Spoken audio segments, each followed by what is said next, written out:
October 3rd, 2023. It's 9:11. I'll do the pledge first. I pledge allegiance to the flag of the United States of America and to the republic for which it stands, one nation, under God, indivisible, with liberty and justice for all.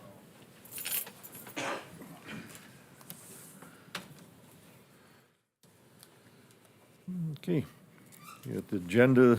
Is there any changes to the agenda at all? Mr. Chairman, I move to ratify the agenda as submitted. Okay, I have a motion. Do I have a second? Second. Second, all in favor, state aye. Aye. Those opposed, motion carried. Next, we have the minutes for September 7th, 2023. Is there any corrections to the minutes?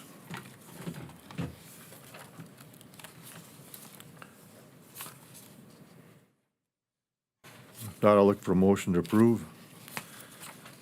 I'll approve the minutes from September 2023. A motion approved. I have a second. Second. I have a second. All in favor, state aye.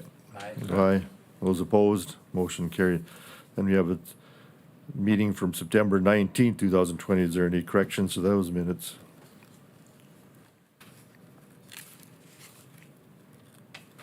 Now I'll look for a motion to approve.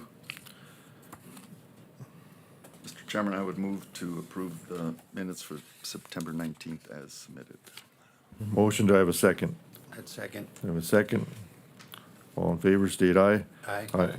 Those opposed, motion carried.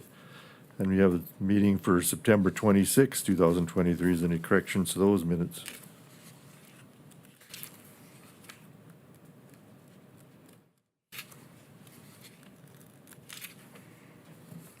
Now I'll look for a motion to approve. I'll make a motion to approve the September 26th special meeting minutes. Okay, with motion approved, I have a second. I'd second. I have a second. All in favor, state aye. Aye. Aye. Those opposed, motion carried. Accounts payable. Is there any questions on accounts payable?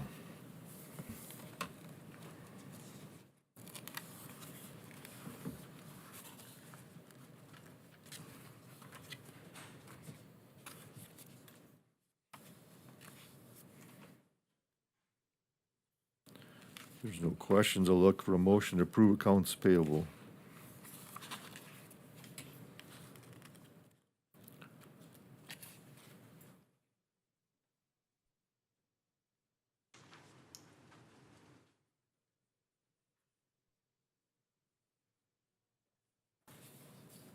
Anybody make a motion in that?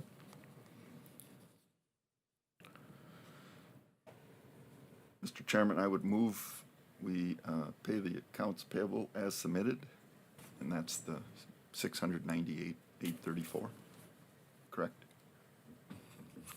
Okay. Includes the ones that are already paid, right? Total. No, the No, next. there's a separate one There's of the those. sec. I can amend to include those that are already paid. We have the bills continued and the accounts payable. Yep, so I'll amend to pay the accounts payable and Bills continued. Okay, I have a motion. Do I have a second? I'll second. I have a second. Any other discussion? A roll call vote then. Commissioner Messer, aye. Commissioner Marsh, Aye. Commissioner White, Aye. Commissioner Claris. Aye. Chair votes aye, motion carried. Next, we'll go into the years of service recognition. We have two this month here. So let's see what I.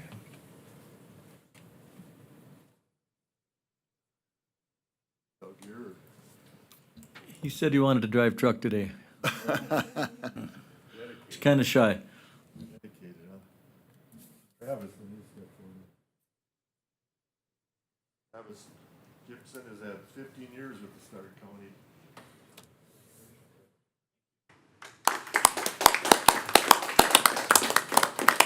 And then Douglas Harrington has 10 years in the road department for Stark County. He went up to the road department.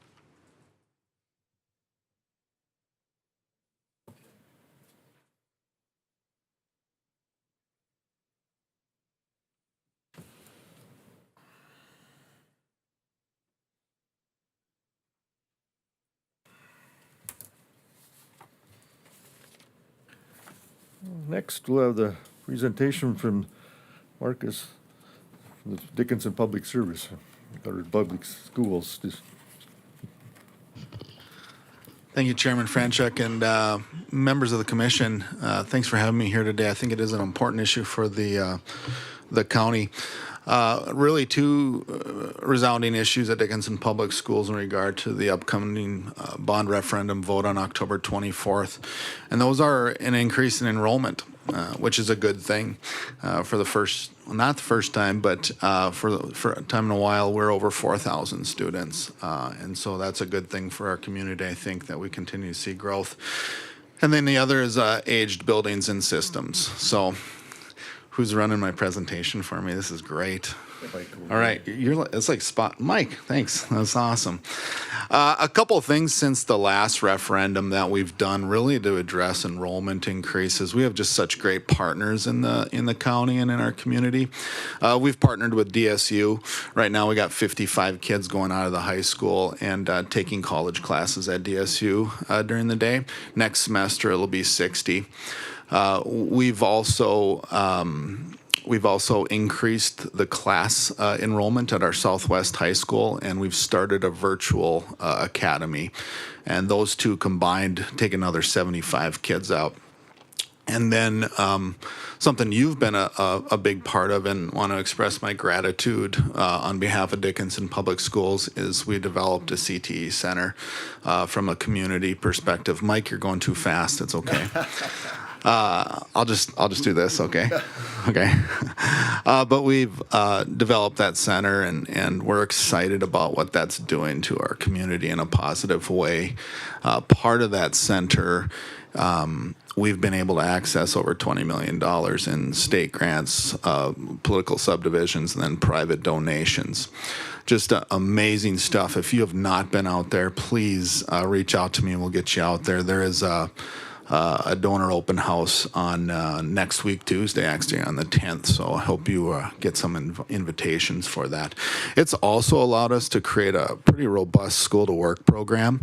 So we have kids that are filling needs in our community, anywhere from working in the construction trades, to the medical fields, dental hygienists. We're the first school in the country to have a dental hygienist program.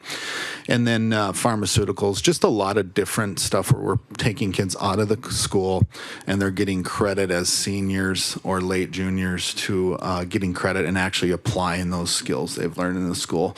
So all in all, that has helped us tremendously in removing students from the school and getting experiences somewhere else. Because of that, our solution is much less than it could be. Just that CTE center alone, takes off quite a large amount of space.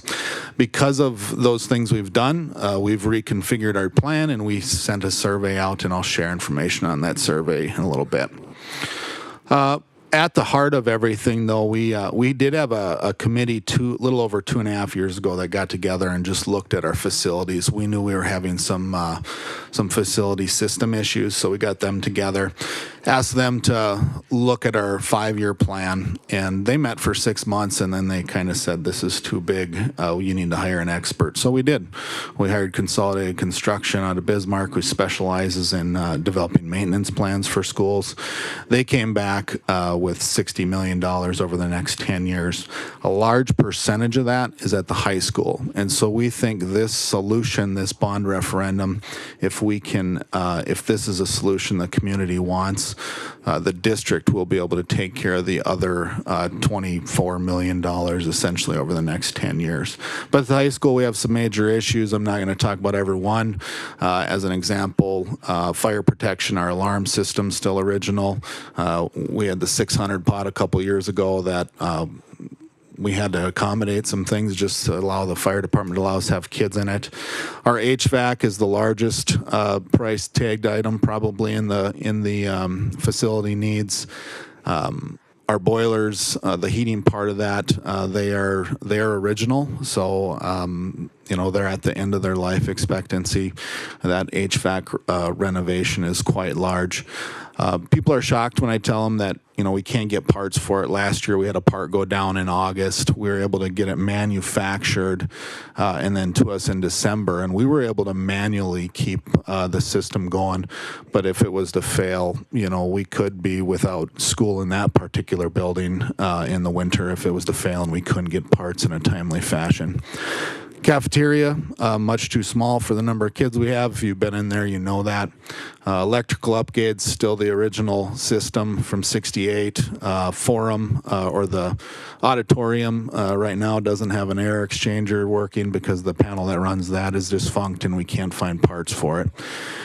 And then intercom, original, ADA, still some issues with the older part of the building, and the cost of renovating is drastically increases. As you know, anytime you begin renovating, you have to bring things up to ADA. And then safety and security, just we'd like to propose a more safe entrance for our high school. So those are some major issues at the high school. This just shows how cut up those pods are. It was originally an open design, having to cut those pods up. The red is classrooms that don't meet the minimum requirements for Department of Public Instruction. Orange is they're over, so there's more room than you need. And then green is particular, that it meets the need within 10% of either side. So this just goes show, to renovate that building is going to be more than just the upgrade systems of the $35 million. So if you can go to the next slide. This is just rooms without daylight. Again, just illustrating, put a bunch of money into these and you still have some of the same problems. I think that's telling of, kids inside or students inside all day without any daylight in February stuff. This is an example of an ADA issue, really. So if you were in the 600 pod and you had to access the yellow building, you would walk out of the 600 pod through the hallways, through the administration area, into the entrance area, into the 100 pod, down the elevator, come out the elevator where you'd find an ADA bathroom, actually, go past the gymnastics room, onto the gym floor, the old gym floor, then onto the new gym floor, and then out to the yellow building where you'd find a building that wasn't ADA accessible either. So that's over a quarter-mile jaunt, which isn't a big deal for me, but it would be if, I had a kid that had some disabilities. So just goes to show some of the struggles we have in that building. This is that $60 million. As you can see, most of it's at the high school. That's why we proposed the solution we did, essentially. I tell people that isn't going away. So, if the bond, there's a cost to the yes vote, and I'll share that. There's also a cost to the no vote, in that money needed for some of those renovations or upgrades isn't going away, and it'll have to come out of programs, essentially. So this just shows our increase in enrollment. This doesn't include inward migration. It's just rolling classes forward. As an example, we graduated 225 kids last year, and we have 310 freshmen this year. This is that survey that we did. We didn't know if this is a solution the community might want, so we surveyed them. Came back 64% support. Essentially, they weight it, so if you're of an older demographic, you get more of a weight because you're more likely to vote than a younger. And then it came to 57. In the state of North Dakota, you need a 60% plus one for a school bond referendum, but there was 10 to 13% of survey respondents were undecided. So recommendation was that this might be a viable option for your community, and you should see.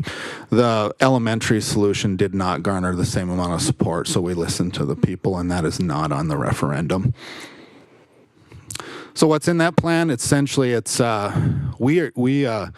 we're not spending money, essentially, on architectural drawings and draftings and all that. That's one thing we heard from people last time. You put the cart in front of the horse, so listen to them again, or listen to them on that. So you're not going to see renderings and lots of items. You're just going to see what we can possibly do with that. And so essentially it's classrooms, cafeteria, and a secure entrance. It's removing about 90,000 square feet of those pods, those more expensive areas to renovate, adding 110,000, and then renovating 108. it does allow us to have school, so we'd continue to have school in those pods while we build that addition. And it increases elementary security too. Why not renovate the pods? I've talked a little bit about that, but there are a lot of unknown costs to those when you visit with construction people. That shape is not ideal. It's not a very efficient shape when it comes to building a classroom and what education looks like today. And then the preliminary costs, just to upgrade those systems, and then the cost to build new. Looking at, is it just more efficient to build new? So, and then you're going to have construction during class, which is an interruption. There is a real cost. Yeah, go back, please.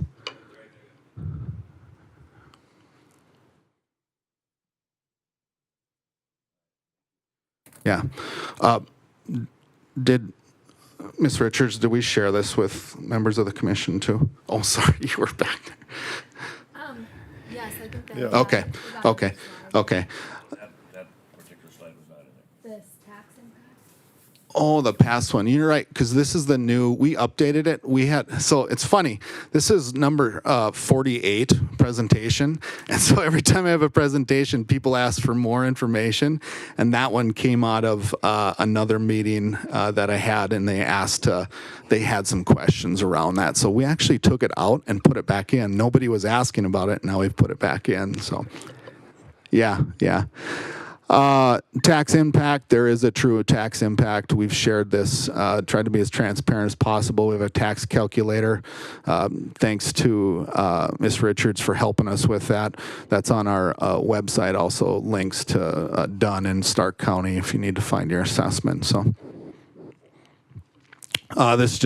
We've added this because people are confused on what taxable value and full and true value is.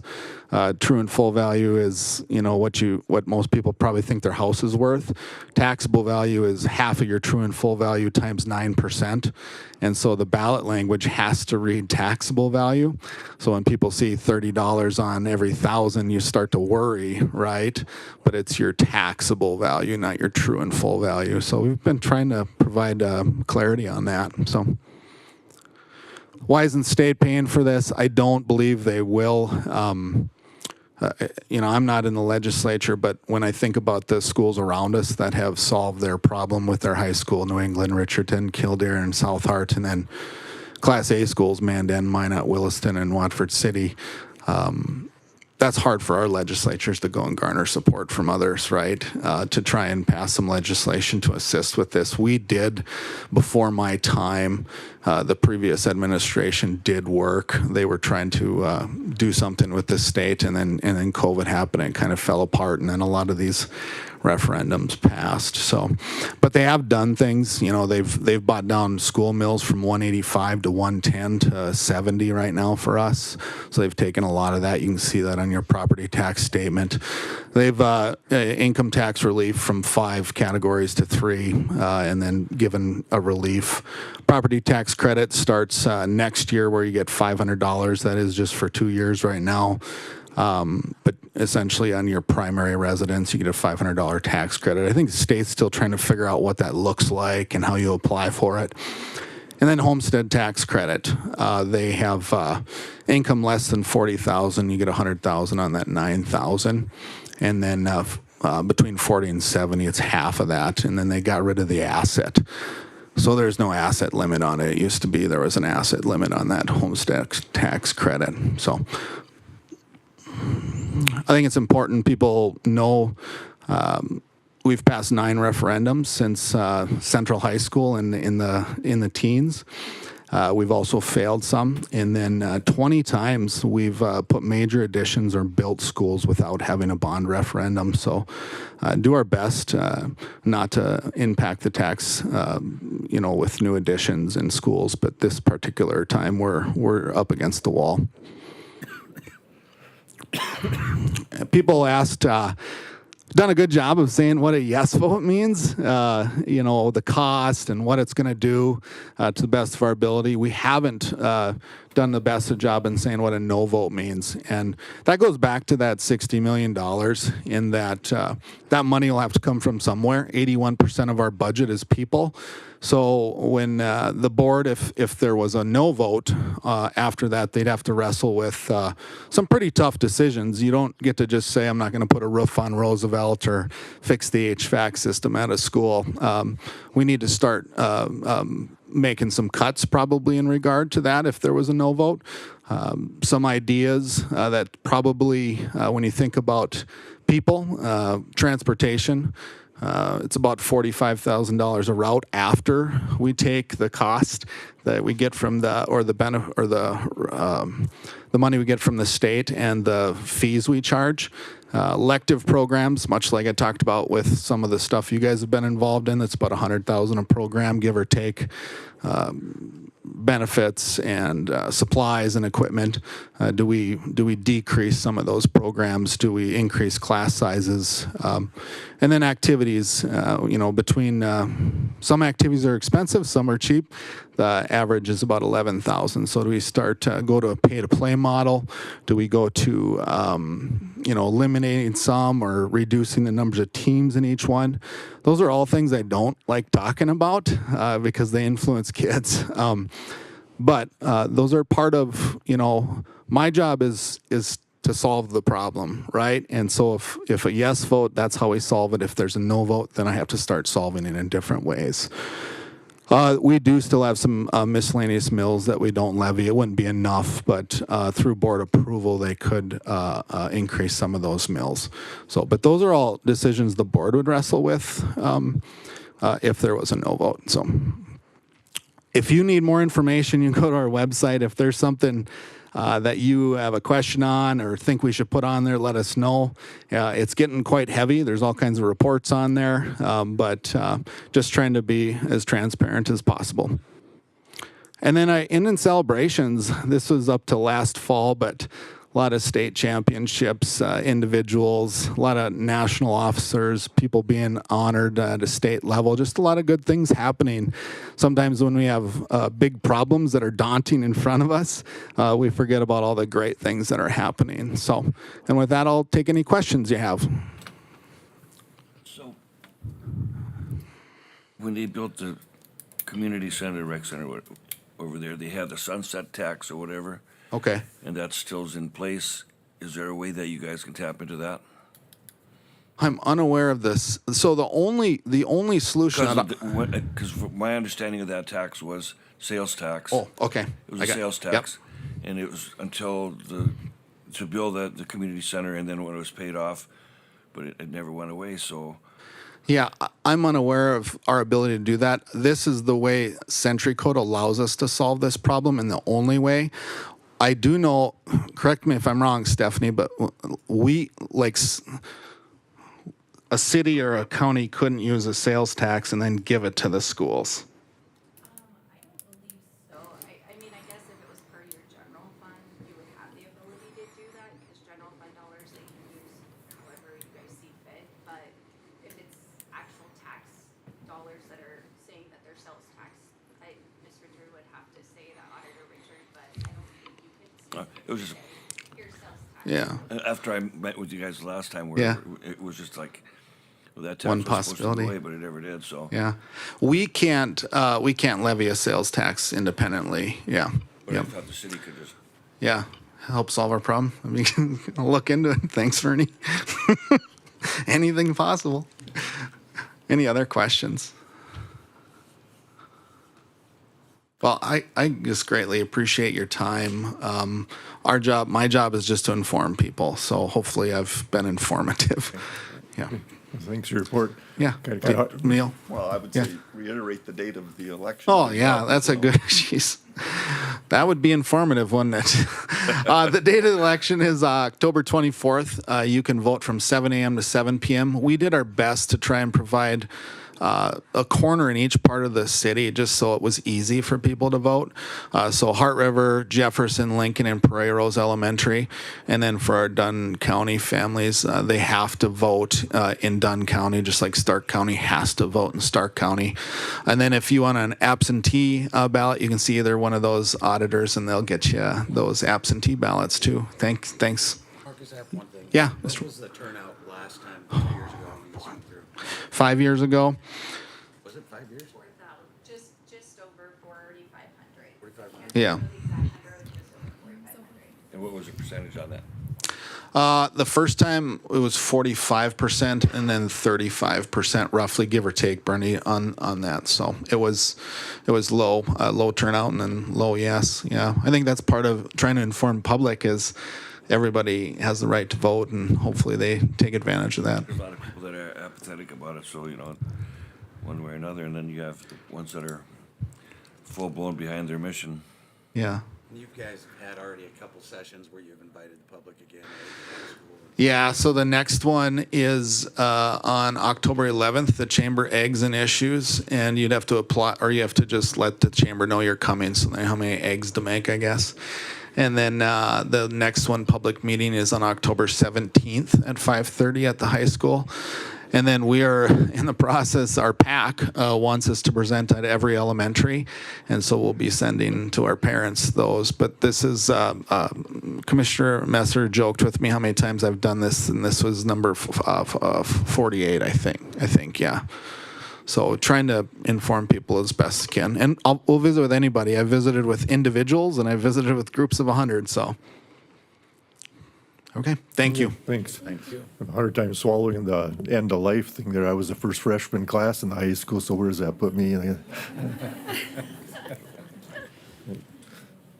Okay, thank you for the report. Next, do the sheriff's report. Corey Lee.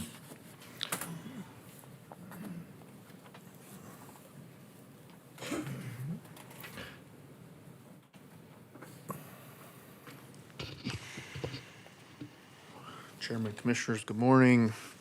Stark County, let me find my paper here. Sheriff's Department highlights for September 2023. Total calls for service were 1,727. This is up from 1,380 last year. 288 traffic stops. This is up from 188 last year. 346 public relations stops. That's up from 218 last year. 13 bar checks. It's up from 5 last year. 8 theft-related calls for service. That's down from 12 last year. There's 21 canine usages in September. Truck rig, she had 3 truck rig stops and 20 additional calls for service. She was out quite a bit with a death in the family in September. We responded to 14 accidents, 0 pedestrian. One of those was a fatality, approximately mile marker 72 on the interstate. 3 hit and run, 2 injury, and 8 property. Transports, there was 17 prisoner, 9 court, 2 medical, 1 juvenile, 1 assist, and 2 mental health. The civil division had 226 paper attempts, 9 subpoenas, 153 civil papers, and 21 criminal papers. There was 109, I really need to wear my glasses when I do this. 109 total arrests, and out of those 109, 77 warrants served. So as you can see, we had a fairly significantly busy month in September, and some of the bad stuff was down and some of the good stuff was up. Early September, we had Taylor Days. The first day of that was affected by the weather, and the second day was quite busy. Had a very nice event out there for that. We participated in Kind Hearts Day this past Saturday down here at Legacy Square. That was an amazing event, very well attended. It turned out to be a very nice day. A little windy, but it was good. Wanted to talk a little bit about our 24/7 program and some of the results we're having with that. We met yesterday on that, and a lot of it's the highest we've ever seen with our participants as far as recidivism, and the amount of drugs we're finding in these patches in their system is the most diverse we've seen. There's some things Heartview is trying to do in our community that I personally support, and I may push that a little bit more in the future, and some of those things I need to visit with Amanda on and see what her stance are, but just a heads up, try to combat that as well as we can. In fact, as we were having that meeting, we had an drug overdose just south of Belfield on Highway 85, construction crew down there. Individual overdosed, and thanks to our deputies' quick response and as well as the Belfield ambulance, we were able to save that gentleman's life with use of Narcan and some other things. On Sunday, I just wanted to bring up, and I text Commissioner Franchuk about, or Chairman Franchuk about this on Sunday. I was very impressed. We had a pursuit that started in Dickinson with the Dickinson PD, ended up east of town, between Dickinson and Gladstone, ended up in a field, actually, down in the valley there, if you're familiar with that area, north of 40th, between 104 and 105. It's always great, and I was there personally for this as well, because I happened to be out and about Sunday. It's always great to see our agencies come together and work together like that. We had the task force out there with their drone. We had our guys out there. We had Dickinson PD out there, the dogs, their dog, our drones, and us all working together. It was really, it's one of those times where everybody worked together really well. It was nice to see. We did not apprehend him on Sunday. He did, however, come in and turn himself into me on yesterday morning. So we did get that resolved and taken care of. So any questions? Questions? Thank Okay, you, guys. thanks for your report. Okay, next do the road report with Al Heiser.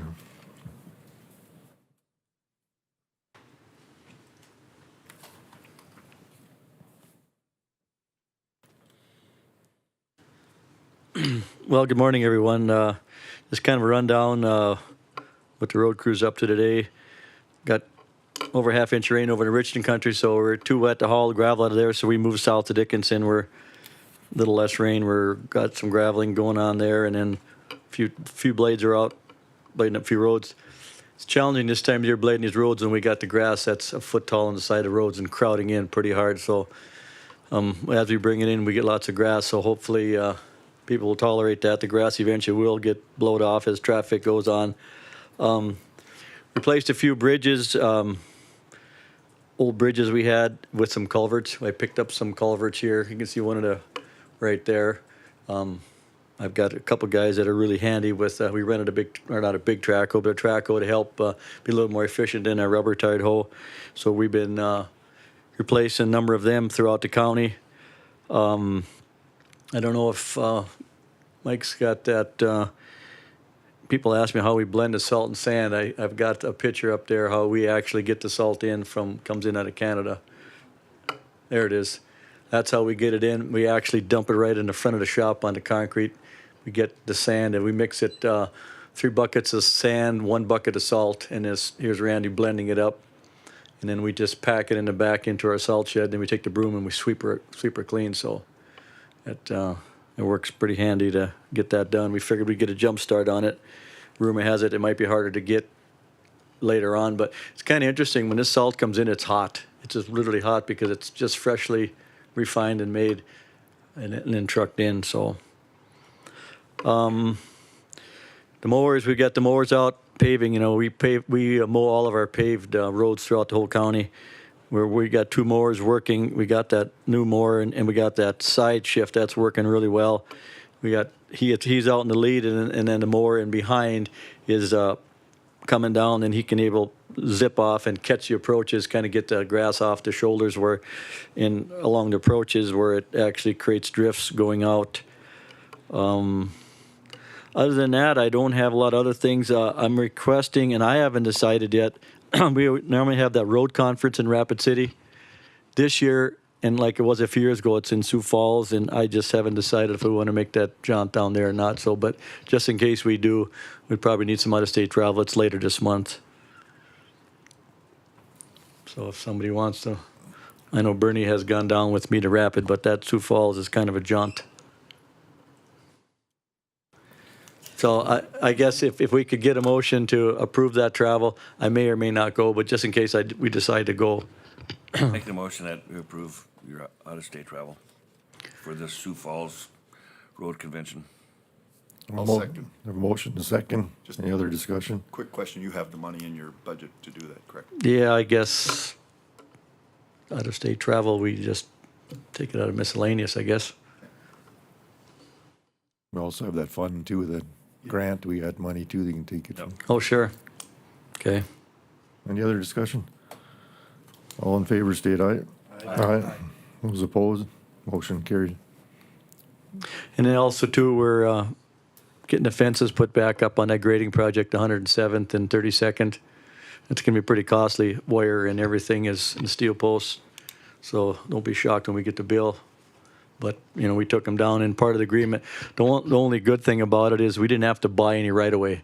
We just a $600 easement, and if they had a fence, we put a fence back up. And there's one other request I had, and I don't really feel comfortable, is on 32nd, there's a landowner that had fences up, and he was wondering if we could put the fences on his pasture fence, the footage, instead of putting it on the road. And I didn't feel comfortable with that. You know, Jeremy and I visited, and, you know, the perception might not be very good. So I will have to figure out something what to do, because it's all farmland now, and he doesn't want it back up there. So I'm looking for some direction. I think perception is reality. I think we just do the right, I mean, if we were gonna put it up on the roadway and he doesn't want it there, that's his only option, I would say. I agree. Okay. That's why I didn't feel comfortable at all with that, so I wanted, you know, you get your input on it, so. Okay. Other than that, I don't really have anything else unless you got something for me. I guess one other thing, you know, we've been kind of waiting for that special funding project out on 107th for the pavement. Paul Benning was at one of our meetings the other night, and he's going to unveil that apparently during the county commissioners convention here next week. So I'm really excited to see what they're going to come up with there. So, and then I think we do have our meetings with the DOTs. I think there were, Jeremy, correct me if I'm wrong, there was like at 3:30 on Monday. Earlier than that, I I don't thought. think it was 1:30. Or 2:30 Mountain Time? 2:30 Mountain Time. So, and we'll just bring up some of the projects and issues we've had with projects and getting approvals and stuff. So, other than that, I have nothing else. Okay, thanks for your report. Thank you. Next we'll do interstate engineering. Yeah. Chairman, Friendship, I forgot to mention on Sunday's events, I forgot to thank the North Dakota Highway Patrol. They helped out quite a bit too. I didn't want to end up on that monthly nasty again there, so thank you. Okay. Next we'll do interstate engineering, James Cadamus, please. Mr. Chairman, good morning, Commissioners. Very brief this morning, being that these two projects are tied together, the critical path is getting the scope and fee proposal looked at by the DOT. Has been submitted, reviewed, revised, and resubmitted about a month ago. I did nudge the state about a week ago and was told that the agreement is being processed and should be coming out for signature in the next couple days. That was 8 days ago. So I'd like to be able to give a schedule for bids, but unfortunately, this is the critical path. Any questions? Okay, Thank you. thank you. Thanks. Next we'll do Highland Engineering, Andrew Schrank. Good morning, Commissioners. Again, this month here, we have three projects to present to you. The first one, BRP 0045074. This project is, as we presented the last couple meetings, is complete as far as construction goes and open to traffic. We're just working through our final paperwork to submit to the DOT to get final payment issued on this. It looks like we'll be about $9,000 under the contract amount on this one, so we came in slightly under, mostly due to the fuel cost adjustments that the contractor participated in for this. The next project is BRJ 0045076. This one is currently out for bids and will be opened up here on October 13th. So we'll see where that one comes in and hopefully have a report, good news on that one for next meeting. The final project is three tied projects, BRJ 0045077. These are three low water crossing projects. And again, we're still waiting for low water crossing guidance that the DOT is trying to establish to finalize our plans for this. So once we get that guidance from them, we'll wrap up our design and hopefully get this out for bid. It's scheduled currently for February of 2024. And that's all I had. Okay, any questions? Okay, thanks. Thank you. Next we'll do Northern Plains Engineering, Jeremy Wood. Sure. Good morning, Commissioners. Just a couple brief comments on some projects. The paving project, 32nd 107. Plaza ready to go as soon as funding is allocated for that project. Project that was bid earlier this year, 131st over by Belfield. Schwartz Construction is still looking at starting later this month or early next month, depending on their availability and hopefully in a month they'll get started on at least one site on that project. Other design projects, 41st and 109th and also 114th, we're targeting a December bid opening of combining those projects and bidding those together as one project. So we're looking at December bid opening for that project. And then on the miscellaneous thing, an update to the meeting time with the DOT. On your sheet, it probably shows 1:30. It's actually 2:30 Mountain Time at the Bismarck Event Center. So that'll be your time to kind of plead our case with the DOT as far as funding and delays and environmental reviews, that sort of thing. But 2:30 Mountain Time on Monday. Okay, that's all my updates. Any questions? Okay. Any questions? Okay, thank you. Next, we have KLJ. You don't look like Andrew, but Nope. Good morning, Commissioners. Andrew couldn't make it today. Sorry for that. My name is James Kudrowski. I'll give a few updates on 3 projects that we have in his stead. So, starting with the wetland mitigation monitoring projects, we have good news here. The Army Corps of Engineers has accepted the mitigation for this project, and future monitoring will no longer be required. So this project will be scheduled to be closed out now, and hopefully that's the last you hear for this project. So, okay, and moving on to the roundabout project on Highway 10. KLJ has completed the wetland delineation field work and is currently working on a preliminary topo at this time. We received the Section 106 coordination form back from the DOT for cultural surveys, and he's got a note here that we are now planning to complete field work this week now, as soon as this week. So in other news, the geotechnical field work, or bores and cores, have also been completed, and the project is currently programmed for the 2027 construction season. And moving on lastly to our chip seal job east of Dickinson. Final plans and permits and certifications have been submitted to the DOT, and bid opening is scheduled for December 8th, towards the end of the year through the DOT, with a 2024 construction planned. So that's all I had for updates, and I'll leave it to any questions. any questions? James, I had one thing. When we go to the design stage, I visited with Paul Benning with the DOT. He said we should seriously look at putting asphalt in that roundabout. Apparently, they've been having struggles with maintaining concrete, and it's so hard to repair over the years. So I think we had to do a little research into maybe asphalting the roundabout instead of concrete. Okay. It's easier to repair. All And right. apparently, they've been having some issues in some of them, so Okay. you might want to check on that. Yeah, Thank you. I'll check on that. Let Andrew know too. Okay, anything Okay. else? Thank you. Okay, thanks, guys. Okay. So I guess we had a 10 o'clock abatement, a little early, I guess, but do you have any, I see Mr. You want to go ahead with that? I guess we were close to the 10 o'clock.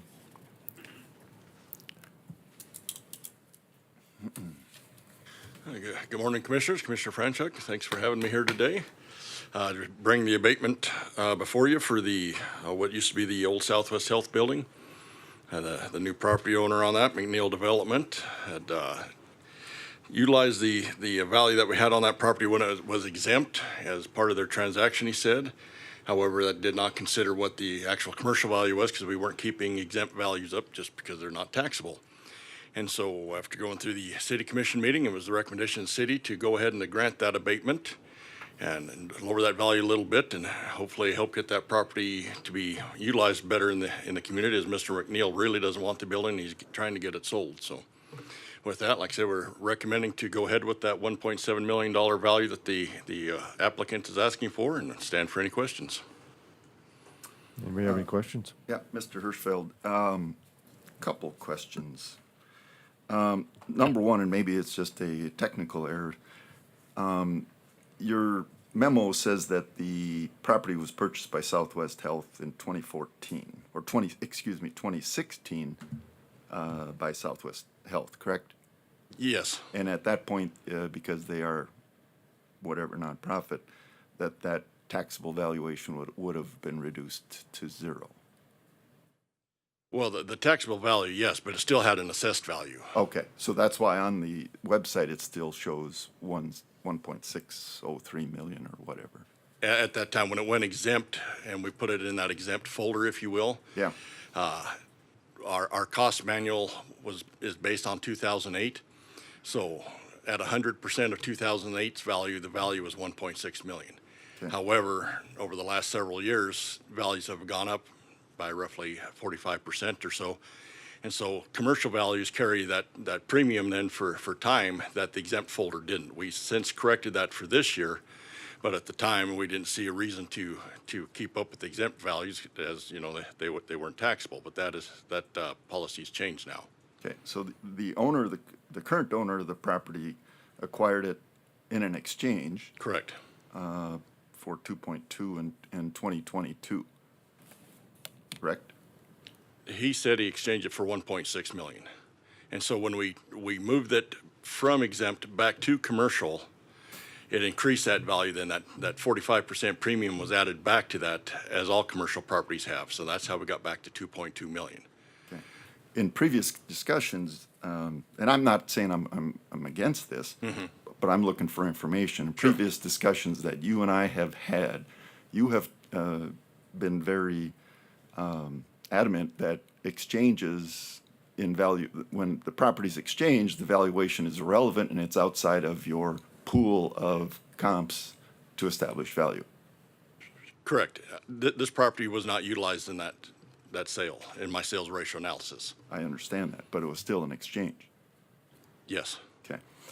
So what we're doing is we're acknowledging the exchange value and then coming in and doing the abatement after the fact, even though it was an exchange. Correct. And as I told the commission, I would stand behind that $2.2 million value I had on it, because that would be the most, I want to say pertinent, but most fair and equitable value, because if it was in the commercial realm, that's where the value would be at. But because of the extenuating circumstances with it being out there, it's worth $1.6 million, then changing to 2.2 just because it went from a exempt to a commercial classification, that played into the consideration of the Dickinson Commission. Repeat the extenuating circumstances? So when it went from, when it was a commercial property and Southwest bought it, Yes. they bought it for $2.4 million, and it had been valued as a commercial property. And so that value was somewhere in that neighborhood. So when Southwest bought it and it became exempt, it had zero taxes. And when it moved from the commercial folder, it went from like that 45% premium back to zero premium on it, back to what the 2008 cost would have been instead of what it would have been in 2020 or 21 or whenever that happened. I guess 16 when they purchased it. So the value that was on that building out in the public was 1.6 million, because it had been valued at one time, unlike DSU or the church building would be, which would have zero value. Right. So this one's been in and out. So that's the extenuating circumstances. We didn't remove assessed value. That assessed value remained on it, but it had zero taxable value. But what did your commercial valuation overall change from 2016 to 2022? On this property, or? No, on overall, on all your pool, your commercial pool. So if it would have gone up, I don't know. I don't have that answer off my cuff, but I mean, the values It's have fair gone to up. say that it's gone up. Because, Correct. Yeah, okay. But now we're asking to go back down on this particular property. Correct. Okay, so that's where my frustration is. I'm not denying, agreeing or disagreeing on your formula for valuation. My problem is we've selected one particular property in the commercial arena and decided to reduce that. It would be like, I don't know what you had on the books for the old city hall, but if that goes off the books and goes back, all right, which it is, it's privately owned now. did you treat that the same way? So like City Hall had always been exempt and it had no value on it until it transferred. And so once it transferred, then I put a value on that property. Okay. So using that, I think the value on that property right now is 1.3 million. But if it went back to an exempt folder prior to us keeping that same premium on that value would have dropped below $1 million then as well. Okay. So the exempt folder Yeah. wasn't managed actively. My point is, overall, the commercial real estate pool of all commercial real estate hasn't been reduced like we're asking this property Correct. to be reduced. That's correct. Okay, now, I support that we should follow the city, but I just have a real problem with how this was carved out in its uniqueness because of, for whatever reason, so but And I just want those questions out there for, not all the commercial properties were treated the same as this one is being treated, so.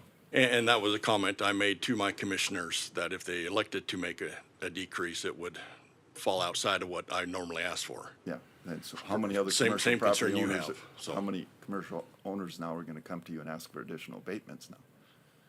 Well, it could be several. Yeah. That's all my questions, Mr. Chairman. Okay, any other questions? The question I have, when this exchange took place, that was, the exchange was at 2.1? Close to that, yes. I don't have the figure. Well, I might have the figure here. Yeah, 2.19. Okay. And so what this, we're dealing with the 22, so where's it gonna go for 23? So Are you freezing I it? think that, Are you freezing it at the 1.7 or are you going to the 1.866? so the 23 value is going to be 186 because I did go through that property and decrease the value due to the condition. They'd had some water issues. The roof had leaked and been some damage to the property, so I decreased it from the 2.1 because of that damage. So every property that has a water leak gets a decline in, or a decrease in value? Well, if they get a hold of me before February 1, yes, it certainly could change the value. I mean, if my condition on the property is very good, and then upon going through that property 10 years since the last time it was very good, it's no longer very good, then yes, we could see a decrease. That facility's sitting empty currently right now, right? It is vacant, yes. So we're talking about 1.7 for 2022, is that what we're talking about here? That is correct, yes. And 1.8 for 23? That's what the value is in 23. You will not be taking action on that. That's was done through the Board of Equalization, and well, I guess you already took action on that in June, so they would have to come abate that value at a later point. And Any other questions? No other questions? Any other comments from anyone else on this matter?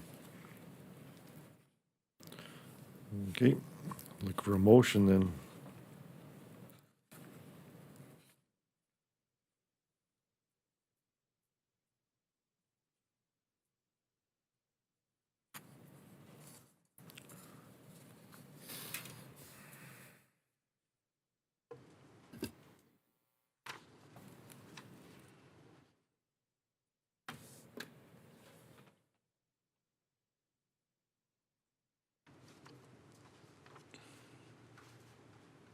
The city went 1.7 on this rate. That's what the city that was the recommendation, yes, to go with what the property owner requested. Okay. Do I have a motion on this matter or not?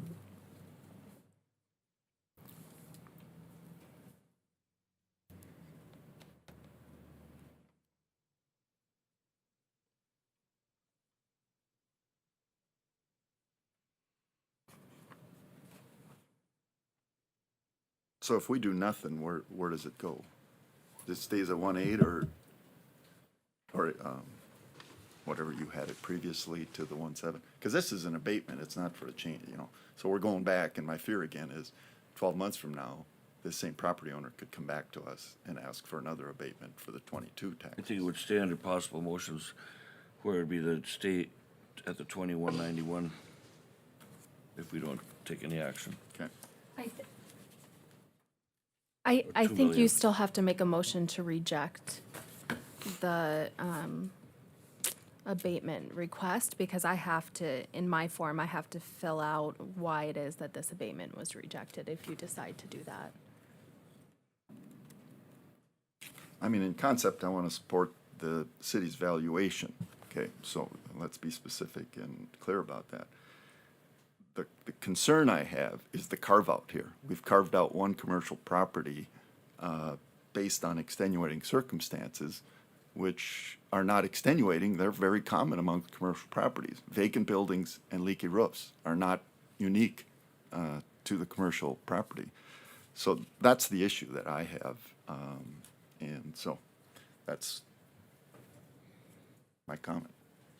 Well, I'll make a motion to make no change to the 2,191,000 value of 2022.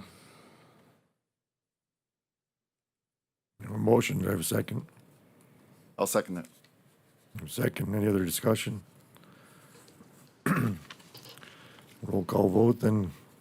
Commissioner Marsh? Aye. Commissioner Messer? Aye. Commissioner Claris? Aye. Commissioner White? Aye. Chair votes aye, motion carried. Thank you very much, Commissioners. Thank you. Okay. I just think we'd open such a big can of worms after this. I mean, I got empty buildings that leak. Yeah.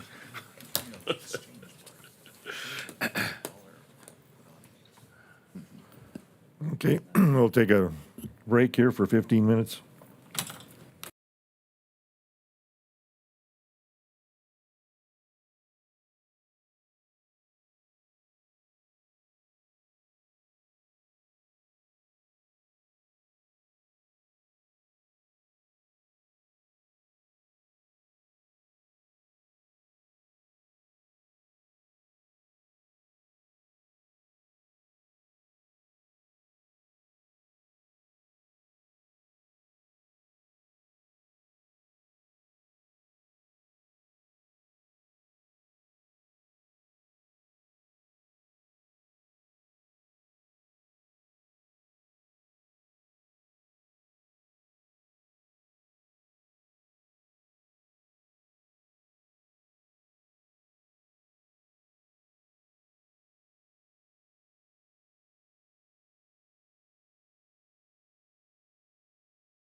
To go into the 2024 budget discussion and approval.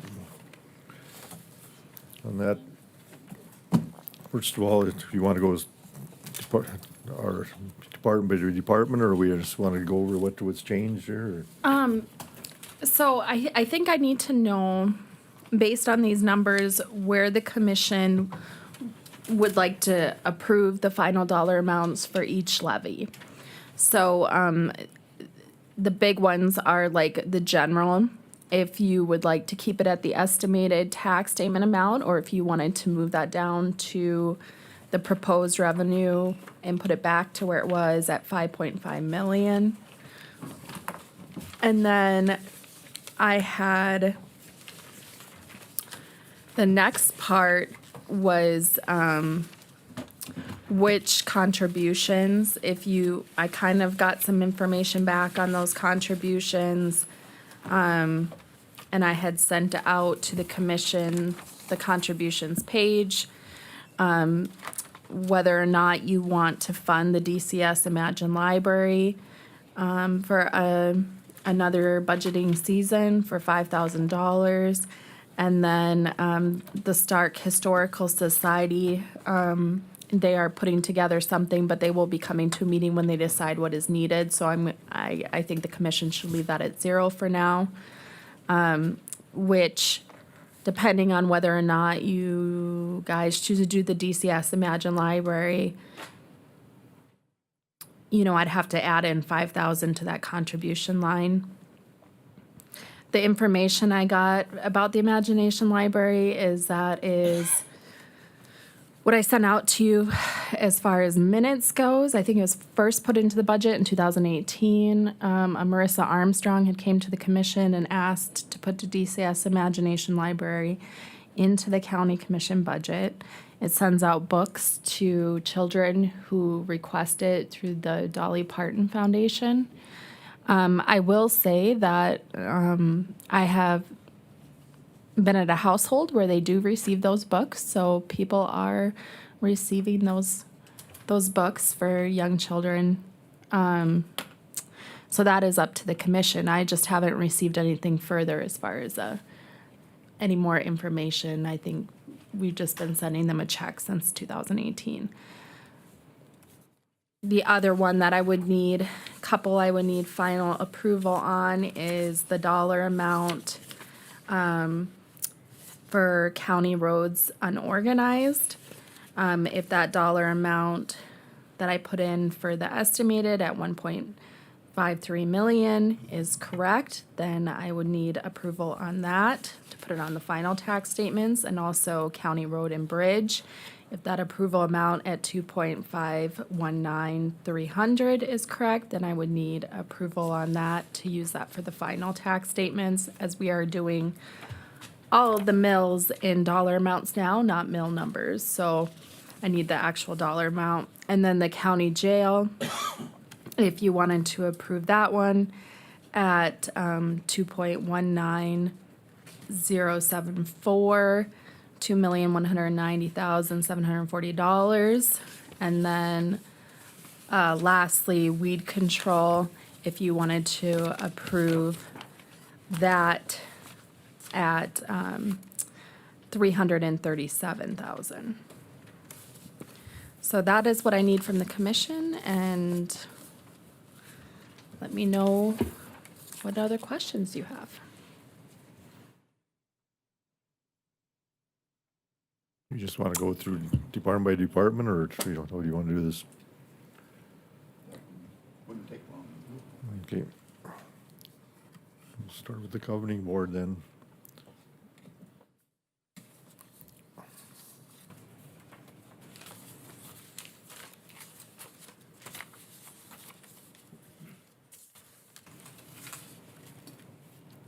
Okay. Governing board, then we'll start with that, and then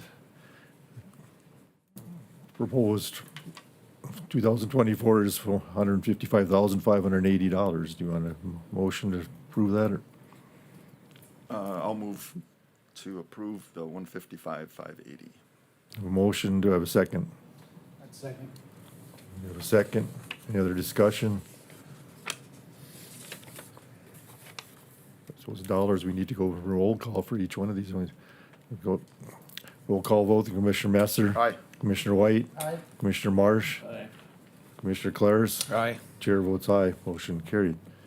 Next is, Human Resources. The total proposed budget is for $92,084. I have a motion to approve that.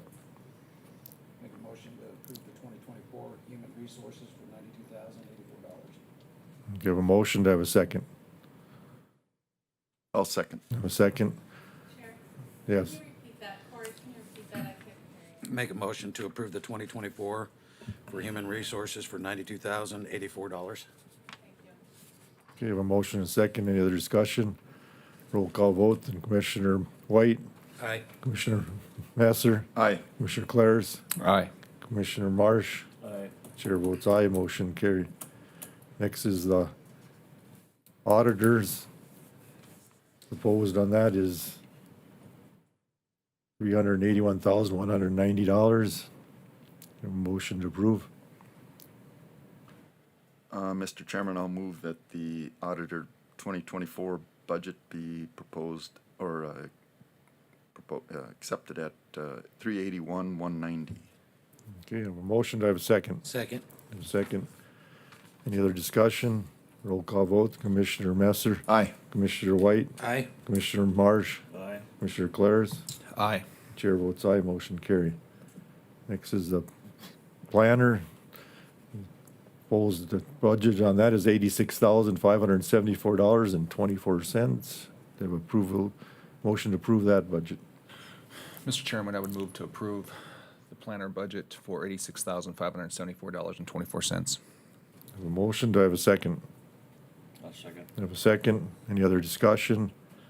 Roll call vote then. Commissioner Claris, Aye. Commissioner Marsh, Aye. Commissioner White, Aye. Commissioner Messer. Aye. And chair votes aye, motion carried. Next is the state's attorneys. Proposed budget is $818,530.92. Do I have a motion to approve?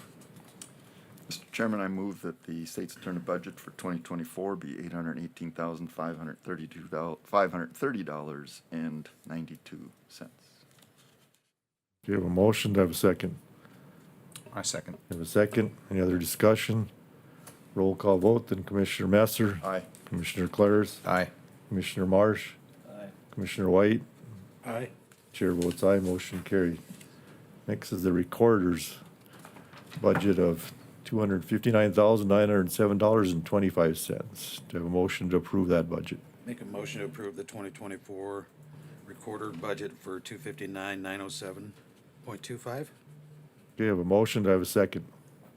Second. I have a second. Any other discussion? Roll call vote, then Commissioner White, Aye. Commissioner Claris, Aye. Commissioner Messer, Aye. Commissioner Marsh. Aye. Chair votes aye, motion carried. And Director of Tax Equalization, proposed budget is $191,722.34. To have a motion to approve. Mr. Chairman, I move that the Director of Tax Equalization budget be established at $191,722.34 for 2024. Okay, I have a motion. To have a second? Second. I have a second. Any other discussion? Roll call vote. Commissioner Messer. Aye. Commissioner White. Aye. Commissioner Marsh. Aye. Commissioner Claris. Aye. Chair votes aye, motion carried. Next is the custodian budget, and that total than that with the, and there would be $214,548. Mr. Chairman, I move that the custodial budget be set at $214,548. I have a motion, do I have a second? Second. I have a second, any other discussion? Roll call vote, then Commissioner Messer. Aye. Commissioner Claris. Aye. Commissioner Marsh. Aye. Commissioner White. Aye. Chair votes aye, motion carried. And then on that budget, we have additional budget line items of a total of $472,500. I have a motion to approve that. Mr. Chairman, I move that the additional budget for improvements custodian account be $472,500. Okay, I have a motion, do I have a second? I'll second. I have a second, any other discussion? Roll call vote then, Commissioner Messer, Aye. Commissioner Marsh, Aye. Commissioner White, Aye. Commissioner Claris. Aye. The chair votes aye, motion carried. Next, we have the budget for the elections. Total on that is $115,500. I have a motion to approve. Make a motion to approve the 2024 election budget at 115,500.00. Okay. I have a motion, do I have a second? Second. I have a second. And there were discussion. Roll call vote then, Commissioner White, Aye. Commissioner Marsh, Aye. Commissioner Claris, Aye. Commissioner Messer. Aye. The chair votes aye, motion carried. Next is public. we had it.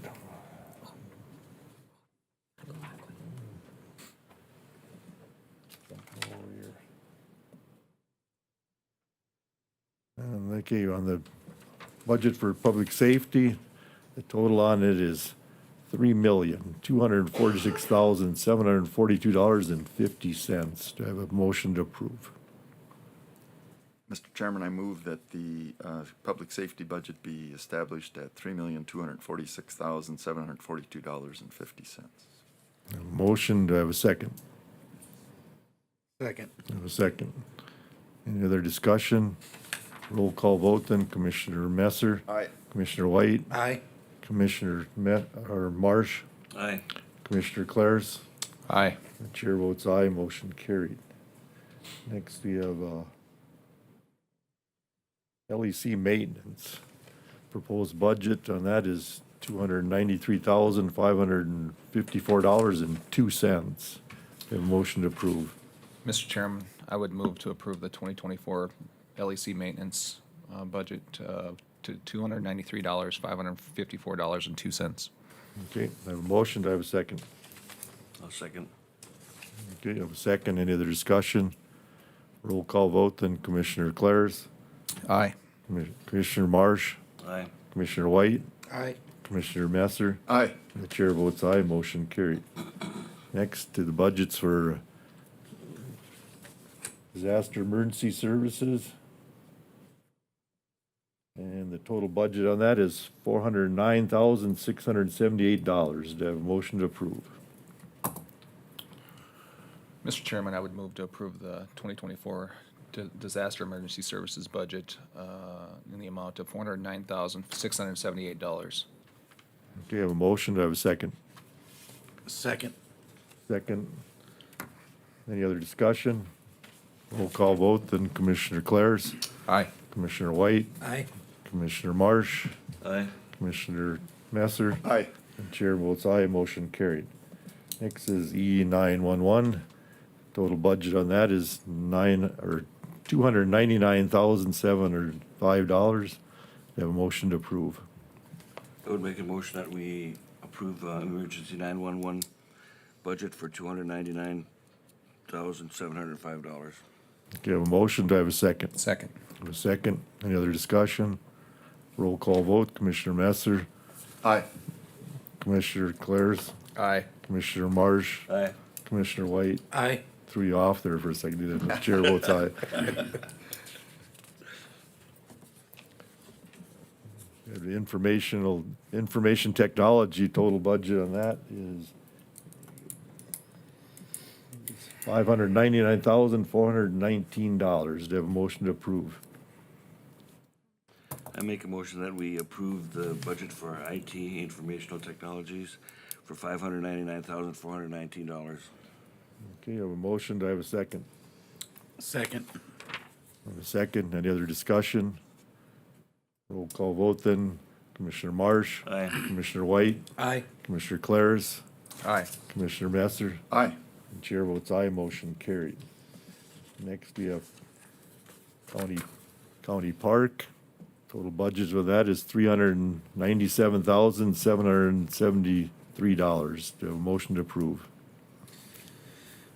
Approve the 2024 county park at 397, 773. Okay, I have a motion. Do I have a second? Second. Second. Any other discussion? Roll call vote. Commissioner White, Aye. Commissioner Marsh, Aye. Commissioner Claris, Aye. Commissioner Messer. Aye. And chair votes aye, motion carried. Next, we have County Road and Bridge.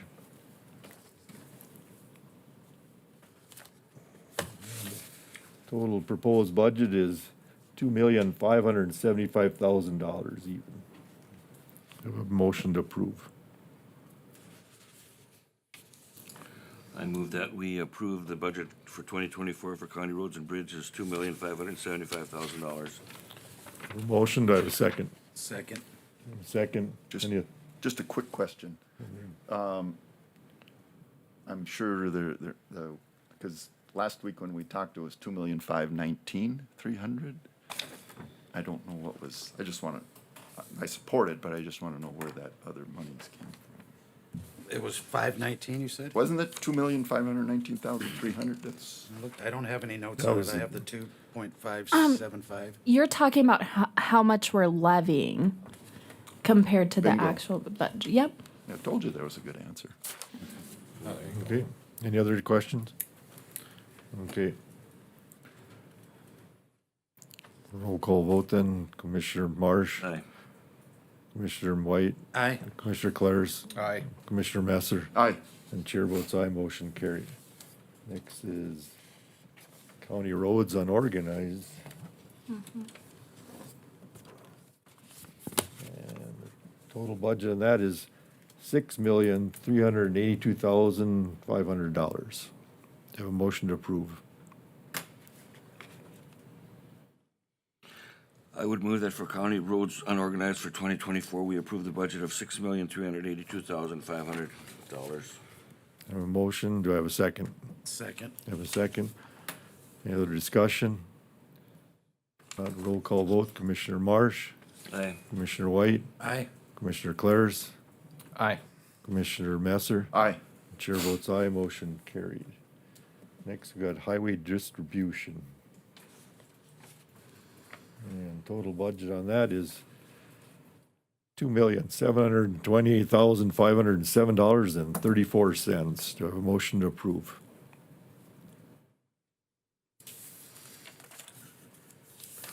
I would move that for 2024 highway distribution, we'd approve the budget of $2,728,507.34. I have a motion, do I have a second? Second. Second. Any other discussion? Roll call vote, then Commissioner Marsh, Aye. Commissioner White, Aye. Commissioner Messer, Aye. Commissioner Claris. Aye. The chair votes aye, motion carried. Next, we have capital improvement. The budget for expenses, we have $0 for 2024. Do I have a motion to approve? I'm all for that one. I'll move. I'll second. Yeah, I didn't know what the commission was gonna approve, but I did want you guys to approve at least a transfer of maybe, or if you wanna do that at the end of the year too, but transfer in from the general of $692,500. Okay. Well, we'll know a lot more in the next 30, We'll 60 know in days on the December. HVAC. So, Yep. Yep, okay. Okay. Okay. The motion and a second then. Any other discussion? Roll call vote. Commissioner Messer, Aye. Commissioner White, Aye. Commissioner Marsh, Aye. Commissioner Claris. Aye. Chair votes aye, motion carried. Next, we have county jail. Total budget for 2024 is proposed is $2,460,500. Have a motion to approve. Mr. Chairman, I move to approve the 2024 county jail budget at $2,460,500. Okay, I have a motion. Do I have a second? I'll second. I have a second. Any other discussion? Roll call vote. Commissioner Claris, Aye. Commissioner Messer, Aye. Commissioner Marsh, Aye. Commissioner White. Aye. Chair votes aye, motion carried. Next, we have a emergency fund. We have proposed budget for that is $0, and we have a fund balance of $535,559.57 in that. We have a motion to approve. I would move that the emergency fund 2024 budget remain at, or be budgeted at 0. Okay, I have a motion, do I have a second? Second. Second. Any other discussion? Not. Commissioner Messer? Aye. Commissioner White? Aye. Commissioner Marsh? Aye. Commissioner Claris? Aye. Chair votes aye, motion carried. Next, we have Veteran Services. That total budget for 2024 is $204,152.23. Mr. Chairman, I move that the Veteran Service Officer budget for 2024 be established at $204,152.23. Motion, do I have a second? Second. Second, any other discussion?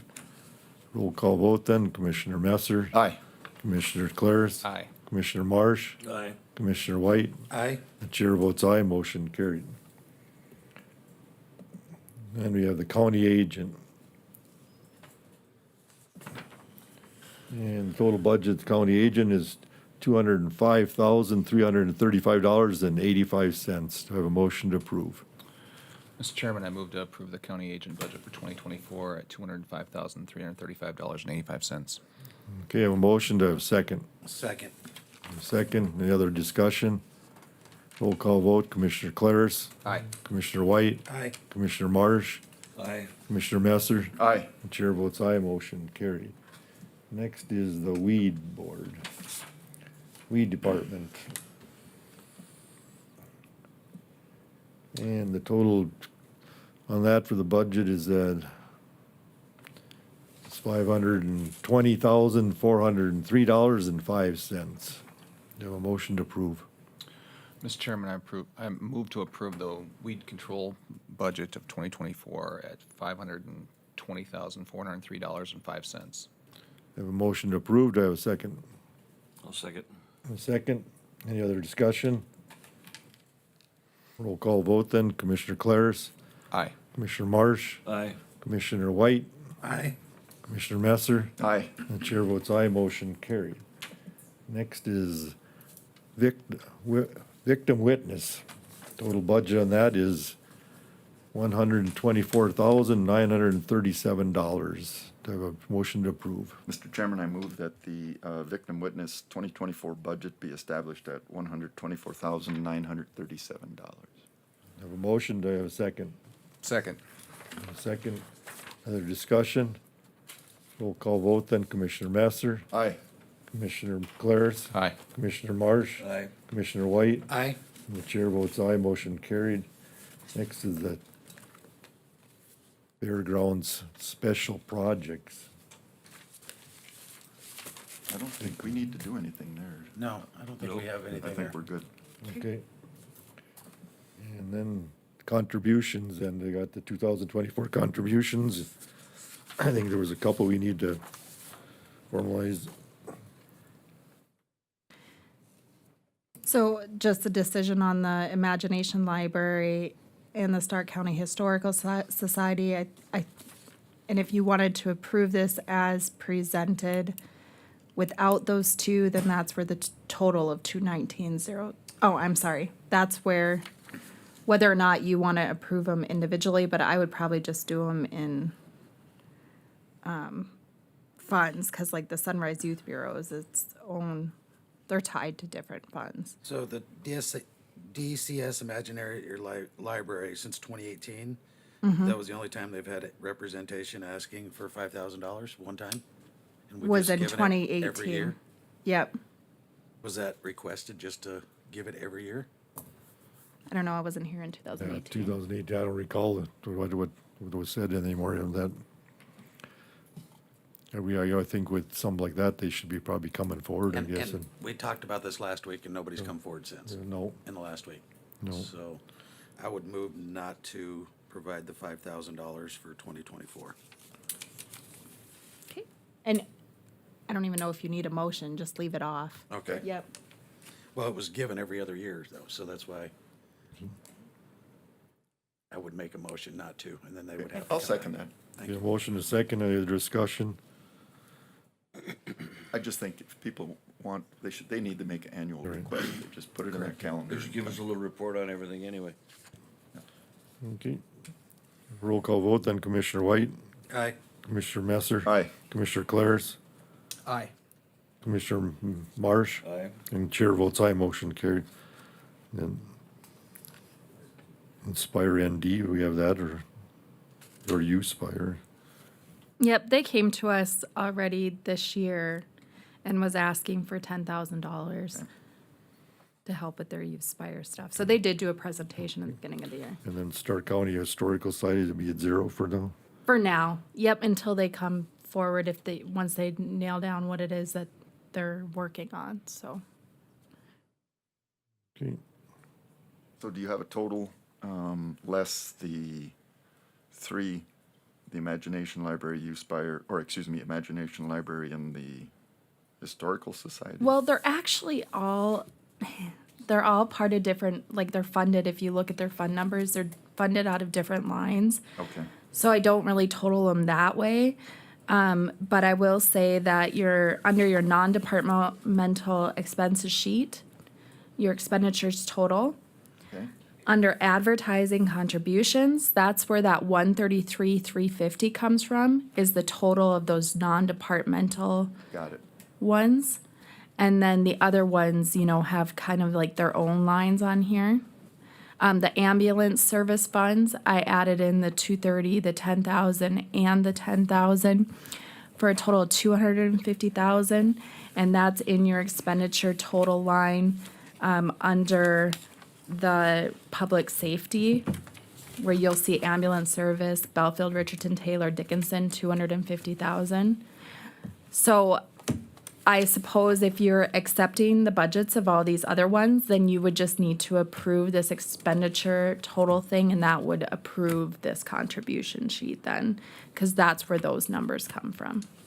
So the contribution sheet you have right now is currently at $219,074? No, 219.74 is just the Sunrise Youth Bureau. Oh, I'm sorry. No, 747,000. 747, thank you.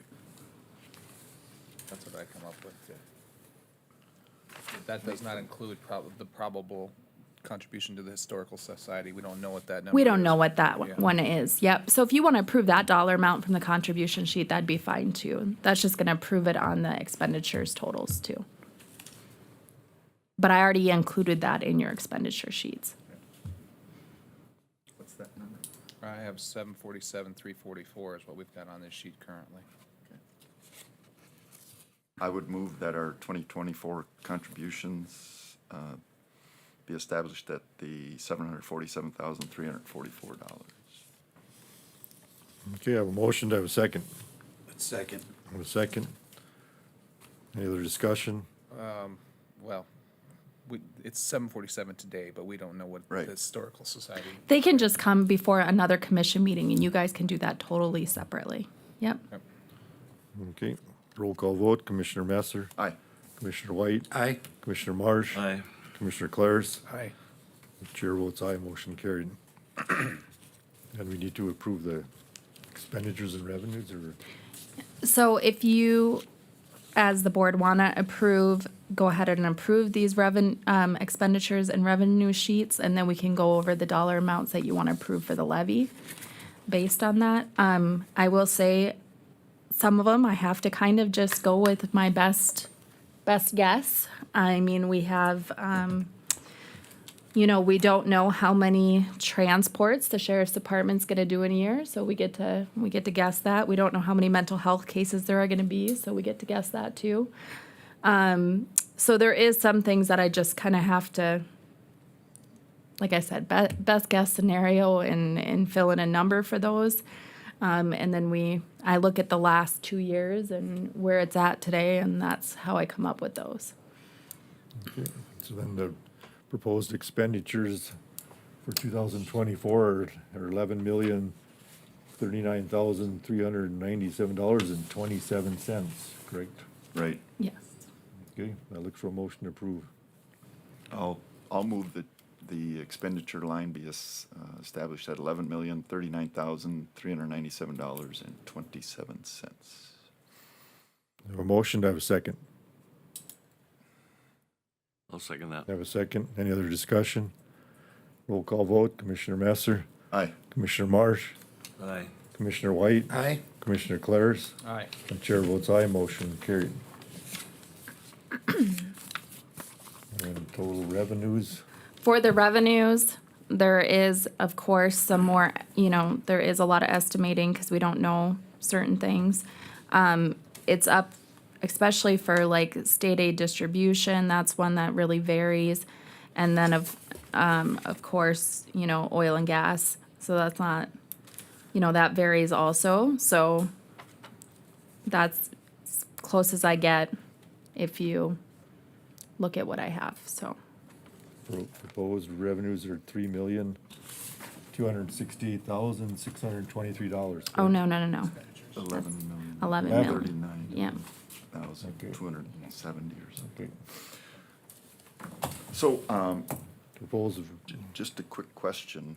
So on the revenue sheet, we have total revenue estimated at 11,508,623, but we have to carry that number forward on the general fund sheet as well, right? So I guess I just want to make sure if I'm reading the math correctly, that if we have revenue of 11,508,623 and expenses of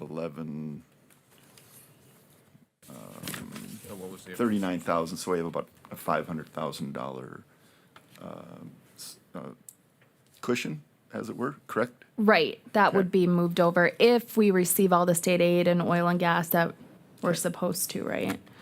And then also this revenue that you're approving would be, I would probably go ahead and decide what you want your general mill to be first. Right. Because this proposed revenue is putting the general mill back to 5.5.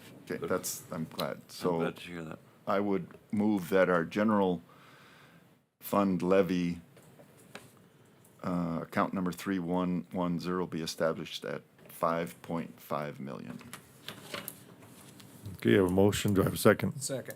I have a second. Any other discussion? Roll call vote, then Commissioner Messer. Aye. Commissioner Claris, Aye. Commissioner Marsh, Aye. Commissioner White, Aye. the chair votes aye, motion carried. And then I would do the total. And then the total for revenues proposed for 2024 is $11,508,623. Do I have a motion to approve? I'll move the proposed revenue for 2024 total revenue be established at $11,508,623. I have a motion, do I have a second? That's second. I have a second. Any other discussion? Roll call vote, then Commissioner Messer, Aye. Commissioner White, Aye. Commissioner Marsh, Aye. Commissioner Claris. Aye. The chair votes aye, motion carries. Does that cover everything in it for the budget? No.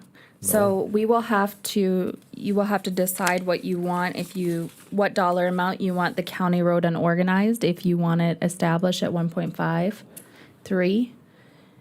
For revenue, for property tax, we need to establish those dollar amounts. Or if you wanted me to lower that number, or wherever the commission wanted to be. That was in the budget we already approved. You approved the expenditures, or did you consider that the whole budget? You have a Consider revenue. the whole budget, yeah. Okay, so you want to leave all of those? Right. Yeah. Okay. Okay, and that works for me. Is that everything then? Yes, sir. So that, just one quick question, Karen, on Schedule B, page 1, line B, this budgeted transfers out, is that number 750 now? That was 750, right? Yep, Okay. I have it at 750 right now. So then we. So that's if there's an overage to transfer out for capital improvements is usually, or cover other things that need to be transferred out. The other thing I had relating to the budget is, did the commission want to do the pamphlets for this year? The pamphlets that we sent out, not this last year, but the year before? The tax statements? Yes.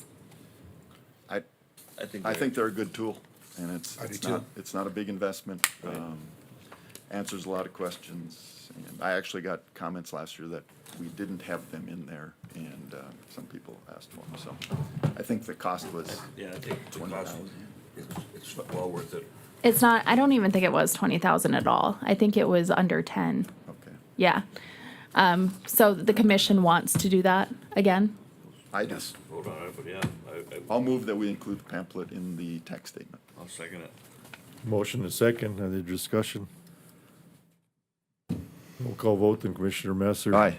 Commissioner Marsh. Aye. Commissioner White. Aye. Commissioner Claris. Aye. Chair votes aye, motion carried. And I will be sending the tax pamphlet out to all of you so you can look at it if you have anything that needs to be changed before it's sent out in the tax statements. Okay, does that approve everything in our budget then? Yes. Okay. Next item on our agenda then is update on the gun range, and Mr. Dick, I don't see him here, so I guess we dispense with that.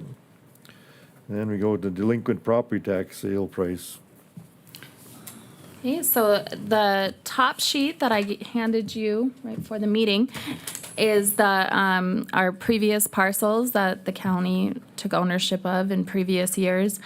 And on this one, the commission can decide, if they want to reevaluate some of the prices or keep them at the current sales price that they're at. We were kind of going back and forth with the Century Code. But I think that we kind of came to the consensus, I hope Amanda kind of reads it over while we do this, came to the consensus that the board can fix a fair minimum sale price for the property if you decide that the fair market value of the property is less than the amount that's due. So that's kind of where we wound up with, yes, there is $8,409.37 due on one of our wonderful retention ponds, but we're trying to sell it for $10 because nobody wants it. So that's where that kind of comes into play, is we were kind of looking at that Century Code to see if we had to charge $8,409.37. But after reading it over, I think 4 of us, a couple different times and going back and forth, kind of seems like the commission can determine it at the $10. Nobody's really out to buy detention bonds. Did we not have a discussion earlier this year and we adjusted a price on some property? On some of the other ones we did, yes. Okay. So that's where we fall into also those lots. So the current taxes due on those lots that we currently have for sale for $52,000, the taxes due on those lots are now $52,504.65. So depending where the commission goes with that, that one may need to be adjusted just to cover its own taxes. So, yeah, I see 3 of our existing parcels that I personally would like to see an adjustment on the ask on, which we can do formally. We have to notice it and do all this other kind of stuff. The first one would be the top one, the lot on DuPont Street.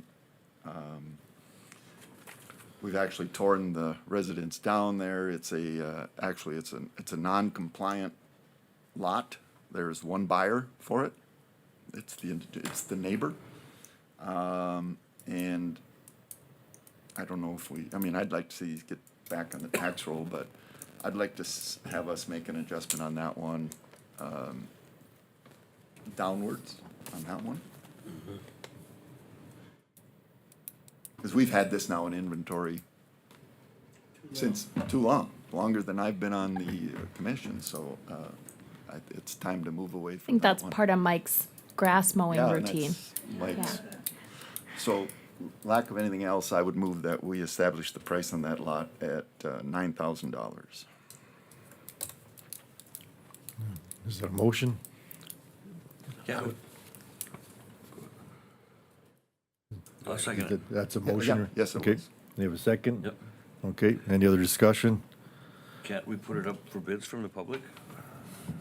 No.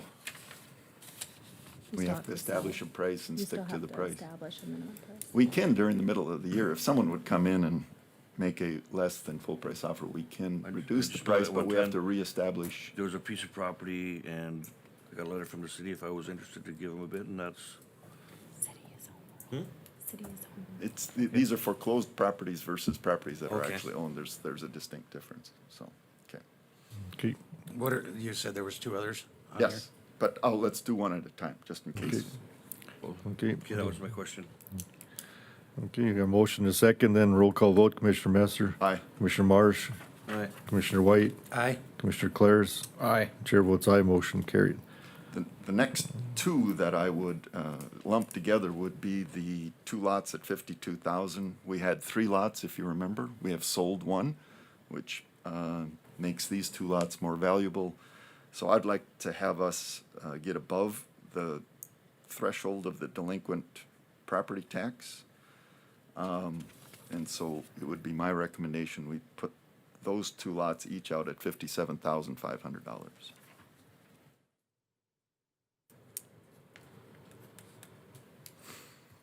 You have a motion, do I have a second? Second. I have a second. So how long ago was that other one sold? Just 3 this months summer, ago. yeah, just this summer. Any other discussion? And they're like side by side to that area? Yep, they're the ones that we put the signs up there that. All right. no Yeah, with the trespassing. bikers. Okay.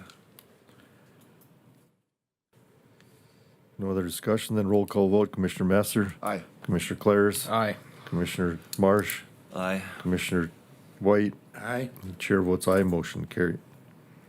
So then I would make a motion, we allow or have the rest of the lots remain as stated. I'd second. Okay, a motion to second, any other discussion? Roll call vote, Commissioner Messer. Aye. Commissioner White, Aye. Commissioner Marsh, Aye. Commissioner Clares. Aye. Chair votes aye, motion carried. Do we have some new delinquent Yep. property then? Those- Okay, So is this up to date as of today, this morning? Yes. So technically, we own these lots and the only person who can redeem them is the current owner. Well, they haven't. Go ahead. can you step up to the podium? so I'm we're on sorry. record? Chairman, members of the board, I'm Natalie, the Stark County Tax Director. As of talking to Pam this morning, they will go up for a tax sale on November 21st, I believe. Okay. But so at that point, technically, either the county owns them or the previous, or the current owner pays taxes and brings them current, or doesn't have to bring As them of right current. now, the current owner would have to pay, so up until, and their check could be postmarked as of yesterday. So yesterday, if they just wanted to pay 2020 taxes, they could have done that even through a postmark.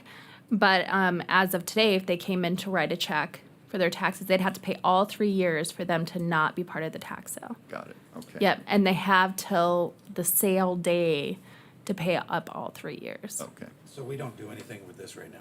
Nope, you This is do do something with this right now, because you still have to set a minimum sale price, because technically they are delinquent and we are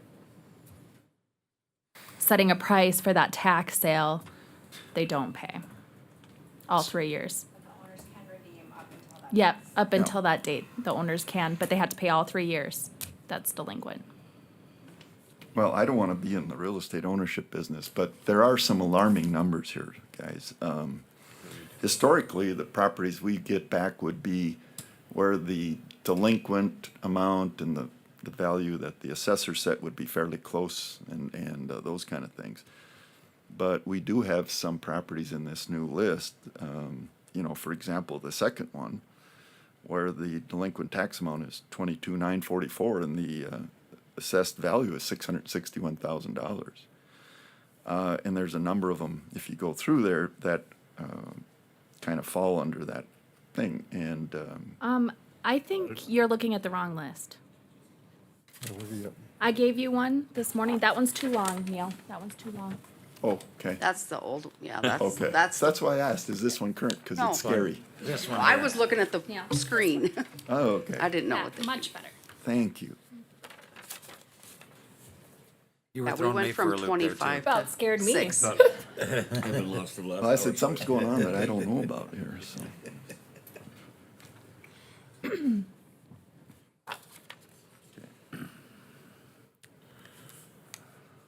So upon further review, Start again. typically, we would accept the tax director's assessed value as the recommended sales price. Wow. So, I have a question about the one in Belfield. Is that the diversified funding, or the one for, we have 5,100 is the minimum sales price? And that's just for the 2020 taxes? Is that what we're, 5,100. Are you looking at the right sheet? I Yeah. think The that, bottom one, that's the Oh, the bottom. bottom one. Okay. Established value, that's the value one there. I think the deal on that one is it's now an empty lot. The city paid to tear the building down, so they've got special assessments against it. That's why it's at the $33,715.04 for taxes, because the city assessed special assessments towards that for the cost to tear it down.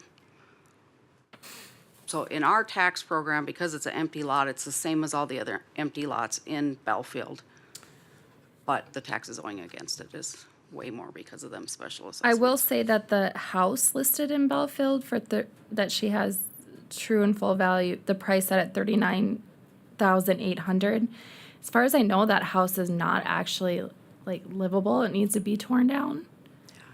And so, if I was the commission, I'd probably consider not charging that because that house is rough.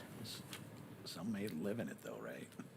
Is it absolutely not livable in? I've Well, seen some they're rough living there, houses that but I people don't. I live don't think they have in. So. actual electric or Maybe water. older. So- Like it's. Can we approve this as it is then? Yes. If you want those minimum sales price set at Okay. those prices. Then I would move to leave it as it is for the 2023 taxes and the delinquent taxes and minimum sale prices for these properties on the sheet as presented. I'd second that. Motion and second. Any other discussion? Not roll call vote. Commissioner White, Aye. Commissioner Masser, Aye. Commissioner Claris, aye. Commissioner Marsh. Aye. Chair votes aye, motion carried. That concludes our agenda. Is there anything else we need to act on, or? If not, I'll look for a motion to adjourn.